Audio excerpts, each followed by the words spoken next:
Well, the last-minute flurry of diplomacy was clearly too late. The United States and Australia asked the Solomon Islands not to do it, but overnight it has signed a security pact with China. Joining me live now is the Shadow Foreign Minister, Penny Wong. Thank you so much for your time. What are the consequences of this deal for Australia? Well, good to be with you. Thanks for having me on. Well, what I would say is this. This is the worst foreign policy blunder Australia has seen in the Pacific since the end of World War II. And as a consequence of Mr Morrison going missing, our region is less secure and the risks we face are greater. It is really a demonstration yet again of Mr Morrison failing to take responsibility. What could the government and Scott Morrison done to stop it? Well, I think a lot could have been done, not just in the last year or so, but over 9 years. I would make the point, and this is an important point, Laura, that we were warned about this. The Solomon Islands opposition leader told Australians that he warned the Australian government of the prospect of China signing a security pact and looking to establish a base in Solomon Islands in August of last year. So that's a fair while ago. That's only become public more recently, but the government has been in a position where they were aware this was occurring. And what happened? Well, we didn't see Mr Morrison and Minister Payne making this their priority. We did see a last-minute attempt by a junior minister, really too little too late. And the consequence is, on Mr Morrison's watch, our region is less secure. What could it have done, though? Was it a matter of outspending China in terms of investment in the Solomon Islands? Look, I think there are a whole range of things we could have done better.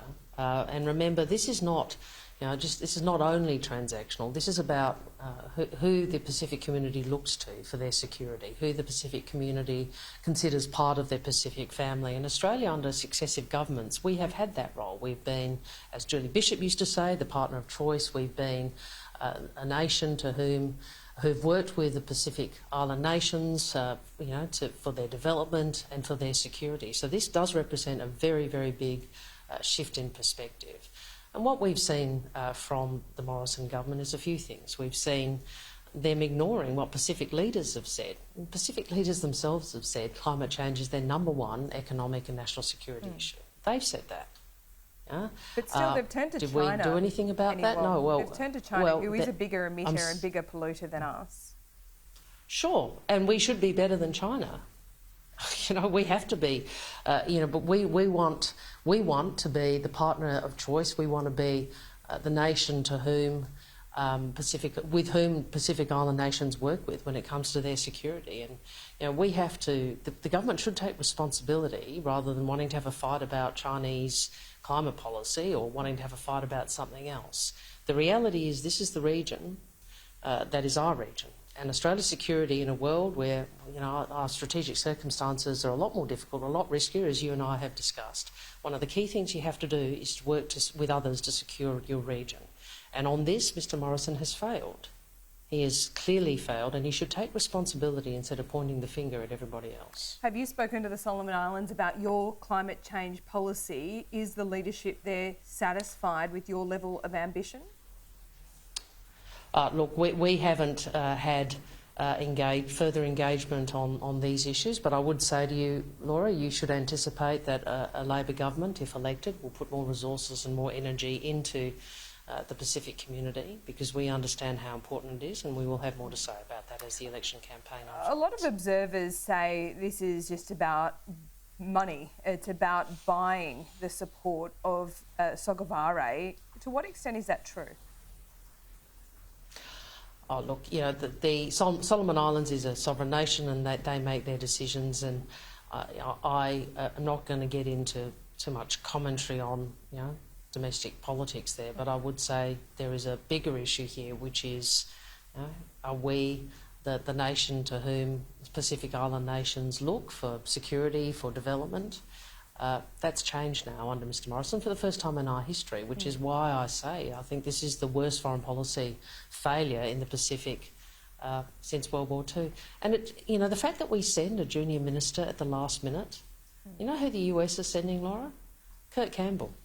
He is President Biden's top advisor, national security advisor on the Indo-Pacific. So they send Kurt Campbell and we send Zed Cesario, and we expect somehow that that's going to turn it around. Now, Mr Morrison going missing, Maurice Payne being passive, and now we have this situation where the risks Australia faces have worsened. If Labor is elected, will you get on a plane to Solomon Islands straight away?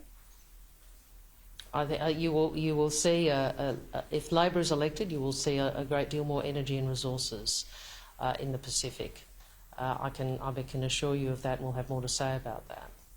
So the deal is done, essentially. China announced it on behalf of the Solomon Islands. What more can you do if you win government? On the other side, do you put more Australian troops there? Do you invest more money? Has this been a failure of diplomacy? I think it's been a failure of diplomacy, and it's been a failure of our, we've lost standing in the Pacific community in a way that is detrimental to, I would express for their interests, but also for our interests. So we need to deal with that. And you will see, if Labor is elected, as I said, more energy and more resources into this, because ultimately we all talk about, and Mr Morrison likes to talk tough about, the circumstances Australia faces. But when it comes down to it, the way you try and deal with those circumstances, in great part, is working very hard to secure your region.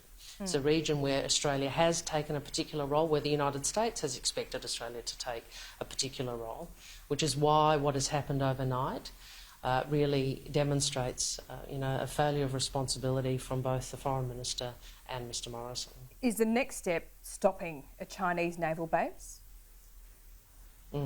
I've noticed Prime Minister Sogavare has made statements about that. He said there's no intention to establish a military base. I would say to him, Australia looks to that commitment being honoured, as does the whole Pacific family. We think that the region's security needs are best served by the Pacific family working together, as we have under successive governments. So Australia would look to that commitment being honoured. Penny Wong, we really appreciate your time this morning. Thank you.